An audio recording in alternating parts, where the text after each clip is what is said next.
ആ, ഇതാണ് എന്റെ ഭാര്യ രമ. ജയദേവന്റെ ഒരു ആരാധിയും കൂടിയാണ്. ചേട്ടൻ വിചാരിച്ചു ചേട്ടനെ ഓർമ്മയുണ്ടാവില്ലെന്ന്. കൊള്ളാം. ഗോപിയേട്ടനെ മറക്കാൻ പറ്റുമോ? കോളേജിൽ സീനിയർ ക്ലാസ്സിലായിരുന്നു. കവി, ബുദ്ധിജീവി, എഴുത്തുകാരൻ. പിന്നെ ഞങ്ങൾ പയ്യന്മാരുടെയൊക്കെ ഗുരുവും. എന്തായാലും തന്റെ പാട്ടിനുള്ള മഹത്വം എന്റെ കവിതയ്ക്കില്ല. അത് ഞാൻ നേരത്തെ നിർത്തിയത് എന്റെ ഭാഗ്യം. അയ്യോ, അത് വേണ്ടായിരുന്നു. നല്ലൊരു കവി നമുക്ക് നഷ്ടപ്പെടുകയാണ്. മിസ്റ്റർ ജയദേവന്റെ പാട്ടും ഞാൻ ടേപ്പിലാക്കിയിട്ടുണ്ട്. എത്ര മനോഹരം! ദുബായിൽ നടത്തിയ കച്ചേരിയുടെ കാസറ്റ് എന്റെ കൂട്ടുകാരി എനിക്ക് അയച്ചു തന്നു. എന്ത് രസമുള്ള പാട്ടുകൾ. Thank you. ആ ജയൻ, നാളെ ഊണ് ഞങ്ങളുടെ വീട്ടിലാകാം. എന്താ? വരാം. ഗോപിയേട്ടൻ വിളിച്ച വരാതിരിക്കാൻ പറ്റൂ? പിന്നെ ഭാര്യയ്ക്ക് എന്റെ പാട്ട് ഇഷ്ടമായതുകൊണ്ട് നല്ല ഊണ് കിട്ടുമെന്നുള്ള കാര്യം ഉറപ്പായി. ഞാൻ വിചാരിച്ചിരുന്നത് പോലെ തന്നെ ഞാൻ പാട്ട് അസലായിട്ടുണ്ട്. ചിക്കൻ കറി ഉഗ്രൻ. അയ്യോ മതി, പ്ലീസ്. ഉഗ്രനായിരിക്കും എന്നൊക്കെ പറഞ്ഞിട്ട് അങ്ങനെയല്ല. എത്ര രുചിയുള്ള ആഹാരമായാലും ശരി, ഞങ്ങൾ പാട്ടുകാരധികം ഭക്ഷണം കഴിച്ചു വയറ് വണ്ണം വെക്കും. അപ്പൊ ശ്വാസം മുട്ടും, പിന്നെ പാടാൻ വയ്യാതാവും. എന്നാലും എടുത്തേക്കാം. അത് വേണ്ട, അവിടെ ഇരുന്നോട്ടെ. വയറ് വണ്ണം വെച്ചാലും ശരി, ഇല്ലെങ്കിലും ശരി, ഇത് മുഴുവൻ ഞാൻ കഴിക്കും. എന്തുകൊണ്ടാണെന്നോ, ഈ അടുത്ത കാലത്തെങ്ങും ഇത്ര രുചിയുള്ള ആഹാരം ഞാൻ കഴിച്ചിട്ടില്ല. വീട്ടിൽ പയ്യൻ വെക്കുന്ന ചാപ്പാട്. എങ്കിൽ ഒരു വിവാഹം കഴിച്ചുകൂടെ? എന്താണോ ചിരിക്കുന്നത്? ഏയ് ഒന്നുമില്ല. വരട്ടെ, ആലോചിക്കാം. ആട്ടെ, നീ ഇവിടെ എത്ര ദിവസം ഉണ്ടാവും? 10-12 ദിവസം കാണും. ആ ദിവസങ്ങളിൽ നിനക്ക് ഇവിടെ ഒന്നും കഴിച്ചൂടെ? എപ്പോഴും പറ്റിയെന്ന് വരില്ല. 10-12 പടത്തിന്റെ റെക്കോർഡിംഗ് തന്നെയുണ്ട്. പിന്നെ 4-5 ഗാനമേള. അതിനിടയിൽ സൗകര്യം കിട്ടുമ്പോൾ ഞാൻ വരാം. അപ്പൊ ഊണിലെന്ന് പറഞ്ഞു കളരുത് കേട്ടോ. ഈ റെക്കോർഡിംഗ് എനിക്കൊന്ന് കാണണമല്ലോ. ഞാൻ ഇതുവരെ കണ്ടിട്ടേ ഇല്ല. എവിടെ വെച്ചായിരിക്കും റെക്കോർഡിംഗ്? തിരുവനന്തപുരത്ത് ആകെ 2 റെക്കോർഡിംഗ് തിയേറ്ററിലേ ഉള്ളൂ. ചിത്രാഞ്ജലിയും തരങ്ങണി. അതിലേതെങ്കിലും ഒന്നിൽ വെച്ചായിരിക്കും. സൗകര്യം ഉള്ളപ്പോ പറഞ്ഞാൽ മതി, അപ്പൊ കാണാം. മതിയാക്കിയോ? എന്റെ പ്ലേറ്റ് നോക്കിയേ, ക്ലീൻ ക്ലീൻ. സത്യം പറയട്ടെ, പണ്ട് കുടുംബത്തിലുണ്ടായിരുന്നൊരു പ്രതീതി. ആകെ ഒരു സന്തോഷം.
വൈ അന്ന് റെക്കോർഡിംഗ് കാണാമെന്ന് പറഞ്ഞിരുന്നില്ലേ? ആ നാളെ തരങ്ങളിൽ റെക്കോർഡിംഗ് ഉണ്ട്. കാണണമെന്നുണ്ടെങ്കിൽ ഗോപിയേട്ടനെ കൂട്ടി വരൂ. തീർച്ചയായും വരും. റെക്കോർഡിംഗ് കാണണമെന്നുള്ളത് എന്റെ പണ്ട് മുതലേ ഉള്ള ആഗ്രഹമാ. അതിനെന്താ, ആ ആഗ്രഹം നാളെ തീർത്തുക. ഇനി ഞങ്ങൾ പൊയ്ക്കോട്ടെ. റെക്കോർഡിംഗ് കാണിച്ചു തന്നതിന് വളരെ നന്ദി. നന്ദി പറയാൻ എന്തിരിക്കുന്നു? സത്യത്തിൽ ഞാനാണ് നിങ്ങളോട് നന്ദി പറയേണ്ടത്. ആ ജയൻ, നാളെ നല്ലൊരു ഡാൻസ് പ്രോഗ്രാം ഉണ്ട്. ഞാൻ 3 ടിക്കറ്റ് എടുത്തിട്ടുണ്ട്. ജയൻ തീർച്ചയായും വരണം. എന്താ എപ്പോഴാണ് പരിപാടി? കൃത്യം 6 മണിക്ക്. അപ്പോ കൃത്യസമയത്തിന് ഞാൻ നിങ്ങളുടെ വീട്ടിലെത്തും. പോരെ? Very good.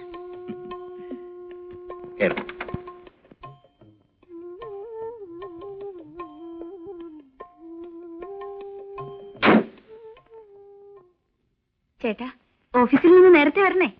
ഇന്ന് നൃത്തം കാണാൻ പോകേണ്ടതാ, മറന്നു പോകരുത്. ഇല്ല, ഞാൻ നേരത്തെ വരാം. ഉം.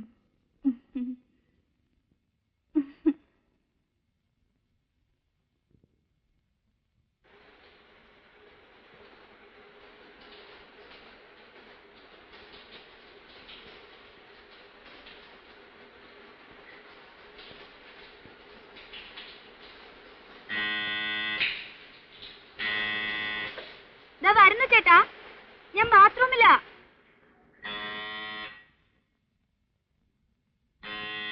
ഓ, ഈ ചേട്ടന് ഒരു ക്ഷമയുമില്ല.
അല്ല, ജയൻ എത്തിയോ? കൃത്യസമയത്ത് തന്നെ എത്തി. ഇരിക്കൂ. ഞാൻ അല്പം താമസിച്ചു പോയി.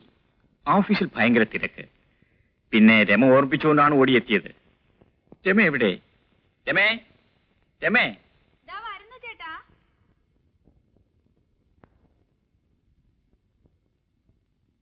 ആ, നീ ഒരുങ്ങിക്കഴിഞ്ഞോ? Very good. എന്നാ പോകാം. അപ്പൊ കാപ്പി? ജയന് കാപ്പി കൊടുത്തില്ലേ? ചേട്ടൻ വന്നിട്ടാകാമെന്ന് കരുതി. എന്നാ പോയി കൊണ്ടുവാ. ആ.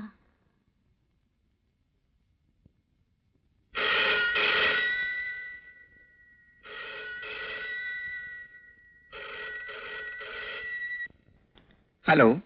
ആ, അതെ. ഓഹോ, എപ്പോഴാണ്? ഞാൻ വരാം.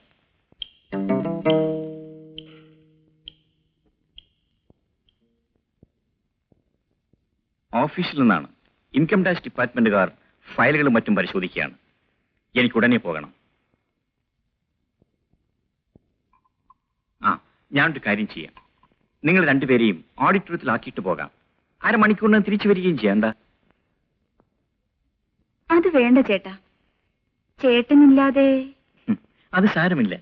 അരമണിക്കൂറിനകത്ത് ഞാൻ തിരിച്ചു വരുമല്ലോ. ഒന്നും ആലോചിക്കാനില്ല. വരൂ.